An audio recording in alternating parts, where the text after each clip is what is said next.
We are here with our dear franchisee and longtime family member, Nick Green. Nick, thank you so much for being here today, mate. Thank you, bro.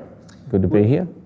What I'd like to know, Nick, is I guess for all of us, before starting something new, there is obviously always that element of fear. And I think the fear of the unknown is the worst fear of all because your mind ends up going crazy. What were some of the things that you were most fearful of before starting your own Hitfit?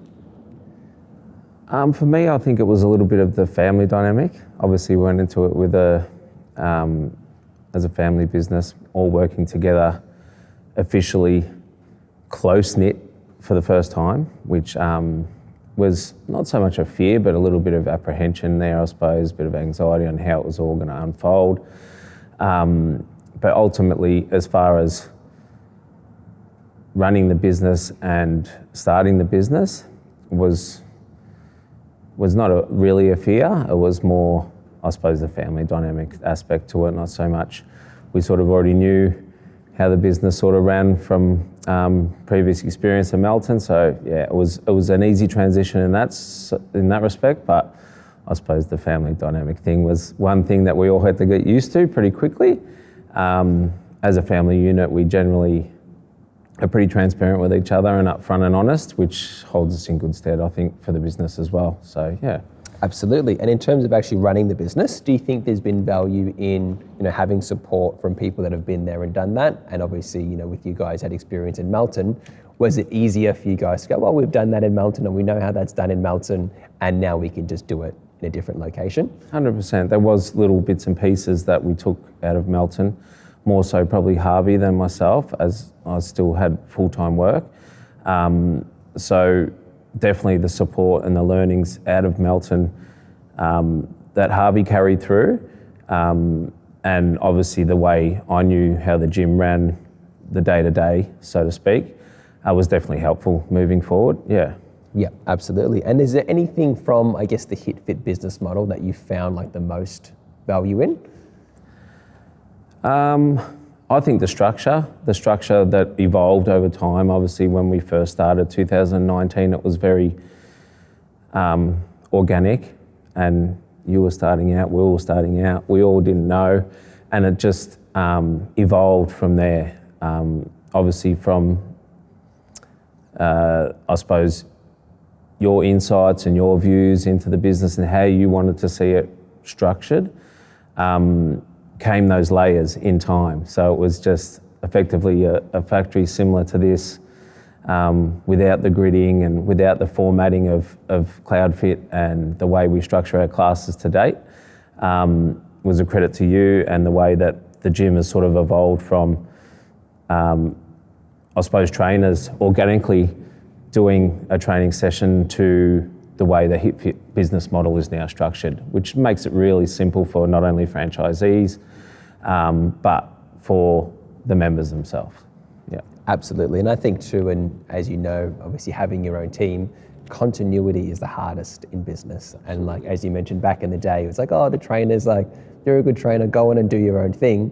Even for the customers, it's like they're having a different experience depending on what trainer that they're going to, which I think there's some elements and value to that, but like that on scale, or that when you have a team of 3, 4, 5 trainers, it's hard to ensure that continuity of everyone. Like I think the gold standard of franchising is McDonald's. If you have a burger at whatever one location, you go across the world and you still have the similar burger. For us, obviously our business is a little bit more complex than that because we're service based as opposed to product based. But I think even as when you're building a team, it's like, well, okay, this is a structure, and you're really just coaching on their communication skills as opposed to having to rely on them to be good communicators and put a class together. It's two completely different skill sets. So have you benefited in that? Obviously you've mentored other coaches. Has it been easy, the fact that, hey, this is a training program and now let me just teach you on how to become a leader?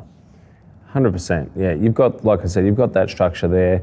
Everything's sort of mapped out for you, but it is a communication skill, I suppose, and that's one of the biggest things that I've tried to develop in our team, is having that presence, having that performance-based sort of thing on stage when you're actually running a class, making sure that each member is getting not only the best experience, but they understand what they're doing at the same time. So communication is important, going through each combination, each exercise to make sure everyone fully understands what we're doing and doing it with a smile on your face as well. So always having that, I suppose, friendly, open community feel within the gym is very important to us and our business model as well. And I think for the other coaches and the way they deliver it gives it the uniqueness in each class. So we do have a formatted session plan, but each individual delivers in their own way. So, yeah.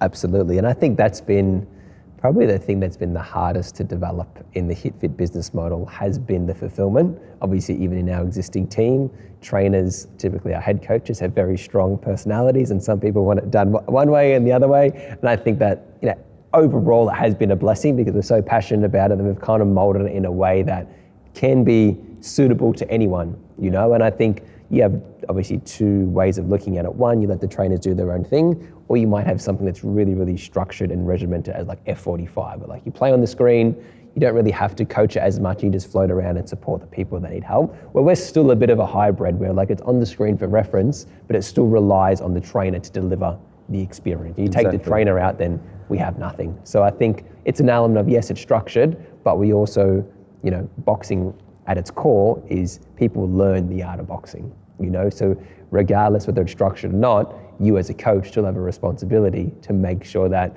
you're staying true to the sport, in that sense, even though some people may not want to go on to become fighters, but we still want to teach it correctly. We want people to get fit and learn a skill at the same time, which, for some other fitness places, that may not be their ultimate goal. Yeah, 100%. Have you, being a boxing purist, being a fan of boxing as a sport, have you still enjoyed that element of it? And obviously teaching the members, but for us with our roots, still teaching it the right way? I do like to pride myself on doing that, and every new person that comes through the door, you get that new buzz, I suppose, from teaching or painting a fresh canvas, so to speak. And that happens daily. So from a coach's perspective, it's always fresh and always new, even though we've got 6 basic punches, everything's on repeat, but boxing is repetitive, but we make it fun for the group. Obviously we're alternate exercises in between as well, which makes it good, but having that, I suppose, teaching that pure pugilistic style is always something that I like to do, whether it's spending 10, 20 seconds individually with people and just showing them a few different things, which they wouldn't necessarily know and are not going to pick up in the format that we run. So that's why the coach is definitely important throughout the sessions to, I suppose, tell them and deliver the technique properly. So when we first showcase the combination, we make sure, one thing, I'm doing it correctly so they can mirror me. And then if they can't get it, whether it's hand-eye or whatever it is, we have that personal one-on-one where we can go up and just make sure they're doing it correctly or to the best of their ability. At the end of the day, no one's perfect and it's not going to be perfect all the time, as long as everyone's moving. That's the main thing. So yeah, absolutely. And how important do you think it is to have, as an individual or as a company, a vision or mission that extends beyond yourself? I think for me, I made the realization that obviously when you have your own company and your own business, you think, I want to make my business the best. And then you realize whether the individuals or people or companies that go the furthest have a vision that extends beyond themselves. Like for us, before we're Team Hitfit, really we're team boxing, because boxing in some way, shape or form has affected the lives of everyone on our team, hence why we're passionate about doing what we're doing. And I think for us, obviously being located in Australia, is like, how can we make boxing an integral part of the Australian culture, and how can we transform as many lives as possible through boxing? And if we're able to do that effectively, well, Hitfit's going to be a great company. But it's nothing about Hitfit as a company, it's about what we're striving to do every day. Obviously, you're very passionate about the sport of boxing. How does that tie in with you, and does that kind of motivate you to, wake up every day and maybe push past, push through the days that may not be as motivating? Yeah, good question. Long question. But I think from my experiences and coaching and the way you portray to different individuals, you've got up to 50 different individuals in a room at a time, understanding their needs their characteristics, their personalities is what's going to separate, just a business, as in building that community feel. So getting to know and doing those little 1%ers that we always talk about, and we do have 1%ers for our coaching staff and what we expect from them to do, but we also have that personal 1%ers that we want to be able to communicate with people, go up and say hello to someone that you might not have met or had very few conversations with. I think that's what would separate the way our business model is compared to other businesses, and would take us a lot further than your generic boxing gym. Absolutely, mate, 100%. And how has this experience in owning your own Hitfit impacted your life? Boxing's always impacted me in a positive way. So I can only say in a positive way. So I suppose the add-on to that is being able to do it with my family is a real positive for me. Being able to do it under the guidance of the Ellis family, who I've known and respected for a long time, which is a real positive thing. Helping out any way we can as a Green family has always been something that I suppose we would like to offer you guys, and the feelings being mutual back and forth.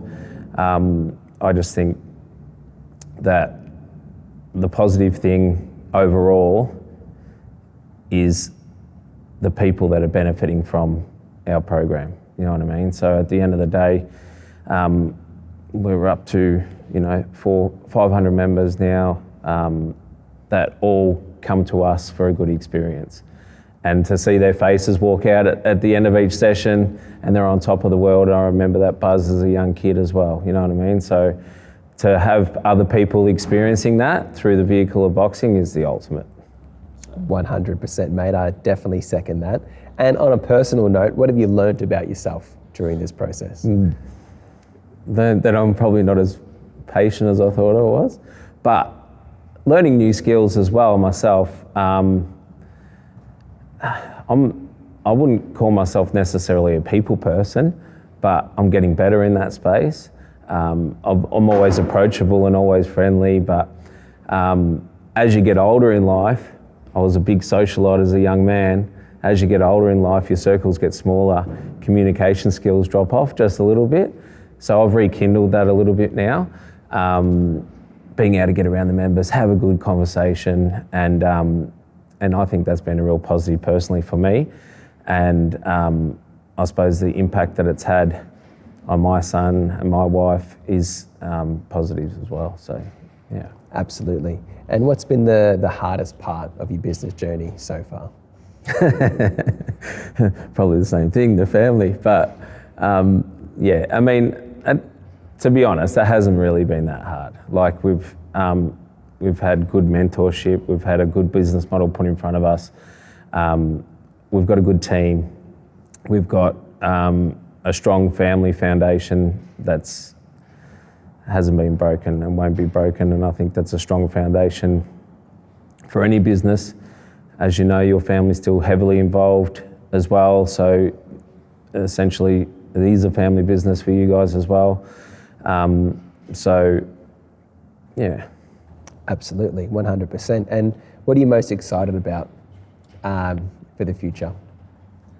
I'm honestly excited for the business as a whole and how far it could possibly go. And knowing that from the get-go, we've been part of something that is great and can be really great.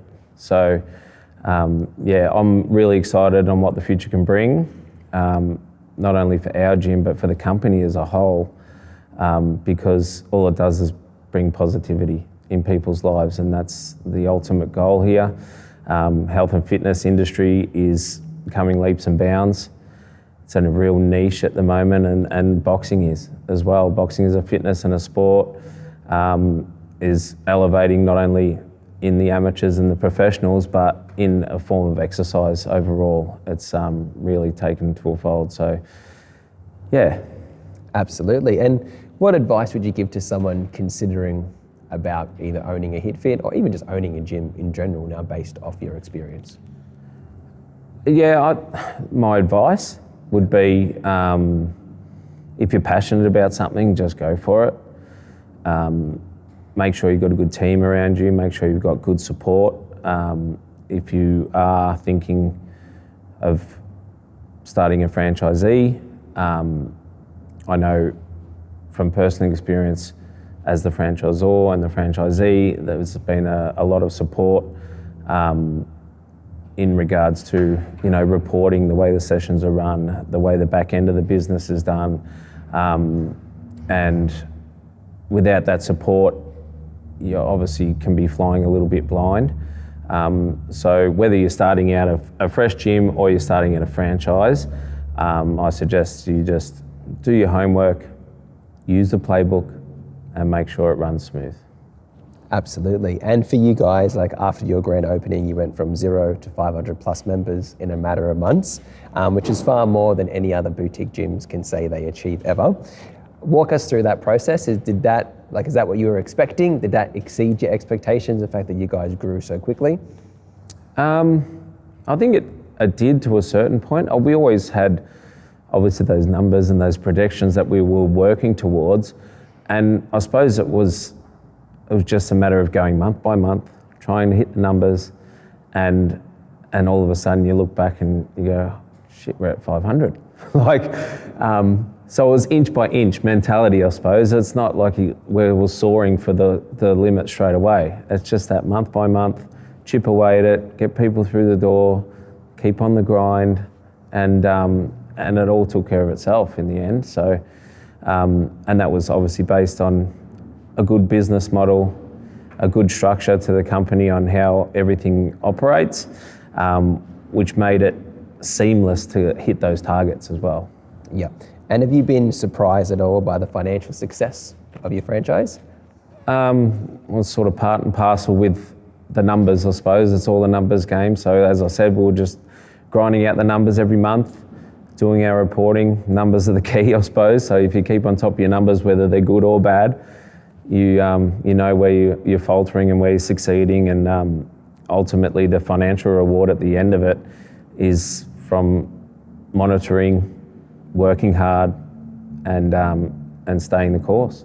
100%. I think too, if you focus on the right inputs, typically the outputs take care of themselves. You know, and if you're focusing on the right things, and sometimes it's nice as a team just to make sure, like, are we putting our time and energy into the things that are going to drive the business forward the most? You know, whether that's attracting new people, whether it's keeping the existing ones and making sure we're giving our existing members the most amazing experience. Yeah. But typically, if you take care of the things that are not financial, typically the finances tend to look after themselves for the most part, you know.